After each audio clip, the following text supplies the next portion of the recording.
नासिरा जुबैरी एक शायरा और सहाफत के पेशे से मुंसलिक एक बाहिम्मत खातून कि जिनके अब तक 3 मजमुआत आ चुके हैं, शगुन, कांच का चराग और तीसरा कदम के नाम से, जिनको उनकी अनगिनत खिदमात पर बहुत सारे एजाजात से नवाजा गया है। तार ने नासिरा जुबैरी से पूछा कि इन सब में कैसे वो इत्तेदाल रखती हैं कि अपनी पेशा वाराना खिदमात भी दें और साथ साथ अपनी अदबी खिदमात भी जारी रखें। कि शायर जो है उसको किस तरह बैलेंस रखना चाहिए अपने काम में और अपनी क्रिएटिविटी में।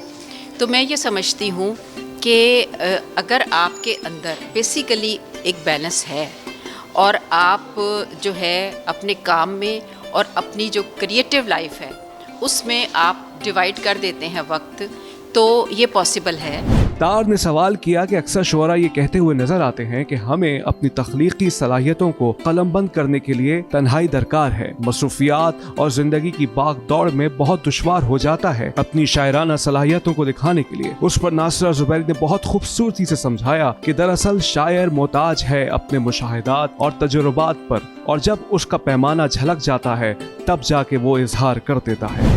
देखें, ये इसका मैं अपना ज़ाती एक्सपीरियंस आपको बताती हूँ कि आप समझ लें कि जैसे एक शहद का छत्ता होता है, तो उसमें शहद जमा होता रहता है। वो शहद की मक्खियाँ कभी कोई फूल कभी किसी जगह से वो आपके दिमाग में जमा होता रहा है।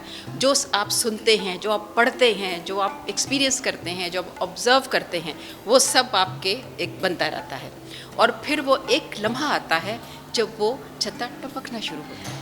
दैट इज़ द मोमेंट जब राइटर को पता होता है कि अब मुझे इसको लिखना है। नासिरा जुबैरी के ख्यालात बिलयकीन सिन्फ़ नाज़ुक के लिए हौसला बुलंद करने के लिए काफ़ी है, जिसमें सीख है कि अगर इरादे मुस्तहकम हो तो हर काम के लिए वक्त निकाला जा सकता है।